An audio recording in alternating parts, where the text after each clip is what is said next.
ನಮ್ಮಲ್ಲಿ ಒಂದು ಒಳ್ಳೆ ಗಾದೆ ಇದೆ, 8 ಉಣ್ಣದೇ ಇರೋ ಊಟ. 8 ವಯಸ್ಸು ಒಳಗಡೆ ಒಳ್ಳೆ ಪೌಷ್ಟಿಕ ಆಹಾರಗಳು ತಿನ್ಬೇಕು.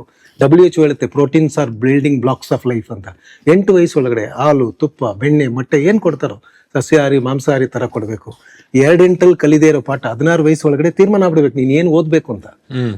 ಇಂಥದ್ದು ನಾನು ಸೈನ್ಸ್ ಓದ್ತೀನಿ, ಕಾಮರ್ಸ್ ಓದ್ತೀನಿ, ಇಂಜಿನಿಯರ್ ಆಗ್ತೀನಿ, ಪೈಲಟ್ ಆಗ್ತೀನಿ, ನಟ ಆಗ್ತೀನಿ ಅಂತ. 3 ಆಗದೆ ಇರೋ ಮದುವೆ, 24 ಮದುವೆ ಆಗ್ಬೇಕಂತೆ. 4 ಮಕ್ಕಳು, 32 ಮಕ್ಕಳಾಗ್ಬಿಡ್ಬೇಕಂತೆ. ನಂಗೆ 2 ಆಗಿಲ್ಲ ಇನ್ನು. ಆಗತ್ತೆ ಹೇಳ್ತೀನಿ ನಾನು. 5 40 ಆಸ್ತಿ ಮಾಡ್ಬೇಕಂತೆ. 40 ವಯಸ್ಸೊಳಗೆ ಏನಾದ್ರು ಸ್ವಲ್ಪ ಕಾಸು ಮಾಡಿದಾನೆ ಅಂತ. 6 48 ಸಂಬಂಧ ಬೆಳೆಸ್ಬೇಕಂತ. ನಿಮ್ಗೆ 24 ಮದುವೆ ಆಗಿ ಮಕ್ಕಳಾಗಿದ್ರೆ 48 ಸಂಬಂಧಗಳು ಬರುತ್ತೆ. 6 48 7 54 ಅದ್ರೊಳಗೆ ಪ್ರಪಂಚ ಅಂದ್ರೆ ಕೋಶ ಓದಿ ನೋಡು, ದೇಶ ಸುತ್ತಿ ನೋಡು ಅಂತಾರೆ. ಸುತ್ತಬೇಕಂತೆ. 8 64 ಟಾಟಾ ಬೈ ಬೈ ಹೇಳ್ಬಿಟ್ರೆ ಅವನಿಗಿಂತ ಪುಣ್ಯಾತ್ಮ ರಾಜಯೋಗಿ ಯಾರಿಲ್ಲ ಅಂತ ಹೇಳ್ತಾರೆ.